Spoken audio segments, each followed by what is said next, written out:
عامر صاحب، امجد خان نیازی صاحب ہمارے ساتھ موجود ہیں، ان سے کنیکٹ ہو گئی ہے لائن، کو ویلکم کریں گے۔ السلام علیکم امجد نیازی صاحب۔ تھینک یو ویری مچ جی نیازی صاحب بہت شکریہ آپ کے وقت دینے کا۔ میں آگے لائن شاید غالباً کٹ گئی، تو میں یہ بتانا چاہ رہا تھا کہ ہمیں قانون سیکھنے کا، اور خاص طور پہ پارلیمنٹری کانسٹیٹیوشنل لاء جو ہے آپ کے والد صاحب سے سیکھنے کا بہت موقع ملا۔ تو میں یہ فیصل آباد کے اندر جو ہے یہ 196 کے قریب لوگوں کو جو سزائیں ہوئی ہیں، اس کے متعلق جج صاحب کی جو ہے نا ڈیٹیل، ان کی جو ججمنٹ ہے وہ پڑھ رہا تھا۔ انہوں نے ایک تو مور اور لیس نظریہ ضرورت ری انوینٹ کیا ہے، اور انہوں نے کہا جی ایک آدمی کے متعلق شواہد آ جائیں تو باقیوں کے لیے کافی ہے، سب کو باری باری چیک کرنا ضروری نہیں ہے۔ کیا کہیں گے؟ یہ تو عامر بھائی آپ کے ساتھ ایک تو پہلے بہت پرانا تعلق ہے، اور آپ ایک صحیح جرنلسٹ بھی ہیں اور ریسرچر، آپ ریسرچ بھی کرتے ہیں۔ دیکھیے، سب سے پہلے سوچنے کی بات ہے کہ یہی تو ہم بار بار کہتے رہے کہ آپ ایک فورم بنائیں، آپ ایک کمیشن بنائیں، اور اس میں جا کے آپ تعین کریں کہ کون گناہگار ہے، کون گناہگار نہیں ہے۔ آپ سی سی ٹی وی لے کے آئیں، آپ پروب کریں، ایسا کمیشن جو با اختیار ہو اور وہ تعین کر سکے کہ جی کس کا جرم ہے، کس کا نہیں ہے، اور اس کے مطابق اس کو سزا و جزا ملے۔ لیکن بدقسمتی ہے کہ یہ کیسز پاکستان تحریک انصاف کے اوپر بنائے گئے ہیں، سیاسی کیس ہیں، اور اس کی کوئی گناہگار ہے نہیں ہے، ان کو ایک ہی لاٹھی سے ہانکا جا رہا ہے، اور جو نہیں ہے، اب جیسے پولیٹیکل لوگ ہیں، ورکرز ہیں کئی، جنہوں نے کچھ بھی نہیں کیا، نہ ان کا کوئی واسطہ، نہ وہاں پہ موجود، اب ایک جو 3 گواہ ہیں وہ پورے پنجاب میں گھوم رہے ہیں، جبکہ ان کا خود کا جو آپ نے دیکھا ہوگا کہ وہ اس دن چھٹی پہ تھا، اور بلکہ اس کو سزا ملی کہ جی وہ کام نہیں کرتا، اس کو باوجود بھی ایویڈنس جو ہے وہ معتبر نہیں رہتی، لیکن اس کو بھی مانا جاتا ہے۔ اور پھر جو صوفے کے نیچے ہے، صوفہ کو اتنا بڑا ہے، اتنا بڑا حال تو نہیں تھا جس کی وہ ساری سازش سن رہا تھا۔ پھر کیا انہوں نے جب یہ سازش سنی تو اس دن انہوں نے 5 یا 7 مئی کو کیوں انہوں نے رپورٹ نہیں کرائی؟ یہ بہت ساری چیزیں ہیں، لیکن بدقسمتی یہ ہے کہ ہمارے بیانیوں کو مانا نہیں جا رہا قوم کے سامنے۔ ہم یہی تو کہہ رہے ہیں کہ خدا را آپ فارم 47 کی گورنمنٹ ایسے کام نہ کرے جس سے عوام کا اعتماد اٹھ جائے، عدالتوں پہ اعتماد نہ رہے۔ الیکشن کمیشن پہ پہلے ہی نہیں رہا، عدالتوں پہ اب نہیں رہا۔ جب عدالتوں پہ انصاف نہیں رہتا، میں ابھی سمجھنا چاہ رہا ہوں کہ اب صورتحال یہ ہے کہ leader of the opposition Punjab کے اندر جو ہے ان کو بھی 10 سال سزا ہو گئی ہے، اور نیشنل اسمبلی کے اندر عمر ایوب بھی لیڈر آف دی اپوزیشن، وہ بھی 10 سال کے لیے سزا ہو گئی ہے، اور سینٹ کے اندر شبلی فراز صاحب جو ہیں وہ لیڈر آف دی اپوزیشن، تینوں جو لیڈر آف دی اپوزیشن تھے پارلیمنٹ کے اندر اور پنجاب اسمبلی کے اندر، ان کو سزائیں ہو گئی ہیں، اور مور لیس ساری جو لیڈرشپ آپ کی جو باہر رہ گئی تھی، یا ان کو سزائیں ہیں یا ان کے وارنٹ گرفتاری جو ہے نا ناقابل ضمانت ہو گئے ہیں۔ اب اس کے بعد واٹ نیکسٹ، کیا لائے عمل ہوگا آپ کا؟ میں پہلی بات کا جواب عامر بھائی یہ دینا چاہوں گا کہ یہ جو گورنمنٹ تکلف کر رہی ہے نا ٹرائل والا، یہ بھی چھوڑ دے، سب کو ایک ہی دفعہ اٹھا کے جیلوں میں ڈال دیں، اور عوام کو کہیں کہ جی ہم نے بادشاہت کا اعلان کر دیا ہے، آپ ہمیں مانیں۔ اب یہی ایک ہے۔ دوسرا، ہمارا لائحہ عمل بالکل واضح ہے، پچھلے 2.5 سال سے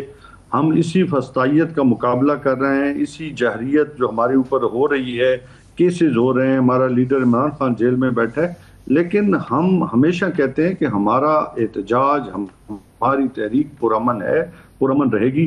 اور لائحہ عمل بالکل واضح ہے جی۔ اس کے اوپر کور کمیٹی بھی، پولیٹیکل کمیٹی بھی، پارٹی بھی اس کے اوپر سوچ و بچار کر رہی ہے، اور جس طرح آپ نے آج دیکھا کہ ایک ہمارا فورم تھا آئین تحفظ پاکستان، اس کے اوپر جو ایک کانفرنس نہیں کرنے دی گئی، تو حالات آپ کے سامنے، لیکن اس کے باوجود بھی لوگ عمران خان کے ساتھ، پاکستان تحریک انصاف کے ساتھ کھڑے ہیں۔ انشاءاللہ تعالیٰ آپ کو جو یہ تحریک ہے اب یہ آپ کو رکتی نظر نہیں آئے گی، بلکہ اس میں اور تیزی آئے گی. یہ آپ جو فرما رہے ہیں کہ ان کو یہ تکلف نہیں کرنا چاہیے، جج صاحب نے فیصلے میں ایگزیکٹلی یہی کیا ہے. انہوں نے فیصلے کے اندر یہ لکھتا ہے، میں پڑھ دیتا ہوں آپ کو. انہوں نے کہا کہ جب بہت لوگ زیادہ ہوں تو ہر کسی کے کردار واضح کرنا مشکل ہوتا ہے، اس لیے کہ ایک کردار پر باقی سب کو سزا دی جا سکتی ہے. تو ایف سی آر والی کولیکٹیو رسپانسبلٹی، اور انہوں نے لفظ جو فیصلے میں کنسٹرکٹیو جو ہے نا policy, principle of constructive policy, انہوں نے مورلیس یہی کہا ہے کہ ایک کا بھی اگر میرے ذہن میں ثبوت آ گیا تو باقی 196 کے سزا دینے کے لیے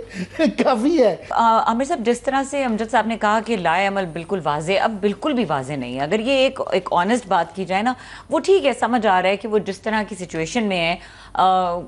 جس طرح ان کے ہاتھ جکڑے میں، لیکن ایک لیپس آف اسٹریٹجی تو موجود ہے. کیونکہ آج بھی بیرسٹر گوہر جو تھے وہ یہی کہہ رہے تھے کہ ابھی پتہ نہیں، ابھی بات کریں گے، ہم چیلنج کریں گے فیصلوں. کوئی مبہم قسم کی ایک اسٹریٹجی ان کے بات سے پہلے تو جو ان کا تھا کہ لائے عمل کیا ہوگا وہ ایک ڈیفرنٹ سوال تھا، مگر آج کے اتنی زیادہ یہ جو 196 لوگوں کو جو 10 سال کی سزائیں ہو گئی ہیں، تو اب سب سے بڑا سوال پی ٹی آئی کے لیے یہ کھڑا ہو گیا ہے کہ آیا انہوں نے جو ہے یہ اس بات پہ سوچ بچار کرنا ہے کہ انہوں نے سسٹم میں رہنا ہے کہ نہیں رہنا. کے پی کی گورنمنٹ کا انہوں نے پچھلی دفعہ چھوڑ کے یہ غلطی کی تھی، اور اس کے بعد ان کے پاس ایک سیف ہیون ہے. یہ زیادہ تر لوگ جن کے وارنٹ گرفتاری ہوئے ہوئے ہیں یا جن کو سزائیں بھی ہوئی ہیں، ان میں سے ایک بہت بڑی تعداد اس وقت کے پی میں بیٹھی ہوئی ہے. تو وہ ان کے لیے ایک قسم کا ایک ریفیوج ہے. تو یہ بھی ایک بہت بڑا کویسچن ہوگا، ان کو گرفتار کیسے کیا جائے گا. اور علیمن گنڈا پور وہ بہرحال چیف منسٹر ہیں ایک صوبہ کے، اور ایسے صوبے کے جو کہ اس وقت جہاں پہ سیکورٹی ریڈن ہے، وہاں پہ بڑے مسائل ہیں سیکورٹی کے، باجوڑ میں، وزیرستان میں، تیرہ میں، ڈیرہ اسماعیل خان میں، بنو میں. تو اس میں جو یہ اگر وہاں پہ ان کو ڈی سیٹ کیا جاتا ہے، یا ان کے جس طرح ناقابل ضمانت وارنٹ گرفتاری اسلام آباد میں آ گئی ہے اور انہوں نے کہا ہے کہ یہ ان کو گرفتار کیا جائے، تو اگر چیف منسٹر کو گرفتار کرتے ہیں تو پھر یہ ایک نیکسٹ لیول آتا ہے. اگر جوائن کر امجد صاحب ساتھ موجود ہیں. جی میں یہ کہہ رہا تھا کہ ابھی یہ سوچ بچار جو خان صاحب کی جا رہی ہے کہ آپ لوگوں نے، گور خان کہہ رہے تھے کہ ہم نے غور کرنا ہے اس پہ اور عمران خان سے مشورہ کرنا ہے کہ ہم نے سسٹم میں رہنا ہے یا نہیں رہنا. اس کا کیا مطلب ہے کہ صرف پارلیمنٹ سے بائیکاٹ کریں گے یا اپنے آپ کو استعفے دیں گے؟ عامر بھائی، پہلی بات تو یہ ہے کہ سسٹم تو گر پڑا ہے، اور میں کہتا ہوں کہ ٹوٹلی کولیپس کر گیا، کیونکہ ایک شخص کو آپ جیل میں رکھتے رکھتے آپ نے پورے سسٹم کو گرا دیا ہے. اب سسٹم تو رہا نہیں. دوسرا، ہماری یہ پوری کوشش تھی اور ابھی بھی تک ہے کہ جمہوریت جیسی بھی ہو چلتی رہنا چاہیے، لیکن یہ جو موجودہ حالات میں جو فیصلے آ رہے ہیں، میں آپ کے لیے، آپ بھی پلس چیک کر لیں، لوگوں کی نگاہ میں، عوام کی نگاہ میں اب یہ پارلیمنٹ ارریلیونٹ کر دی ہے، خود ارریلیونٹ کر دی ہے. جب چیز جمہوریت ہی نہ رہے تو لوگ پھر کیسے پارلیمنٹ کی طرف سے دیکھیں گے؟ پارلیمنٹ کی طرف جب نہیں دیکھیں گے تو آپ خود سوچیں کہ پھر آنے والا وقت جو ہے وہ کیا ہو سکتا ہے. پھر آپ اس کے بارے میں جو چیزیں آئیں گی وہ کوئی اتنی اچھی نہیں ہوگی، کوئی اچھی پلس میں نہیں دیکھ رہا، کیونکہ عوام کی امید جب نومیدی میں بدل جائے، اور نومیدی جو ہے وہ کسی بھی قوم کے لیے جو ہے مناسب نہیں ہوتی. یہ میرا پوائنٹ آف ویو ہے بحیثیت ایک طالب علم کے، سیاسی طالب علم کے. میں سمجھتا ہوں کہ ہم بذات خود جس پیڑ پہ بیٹھے ہیں اس پیڑ کو ہم نے کاٹ ڈالا ہے.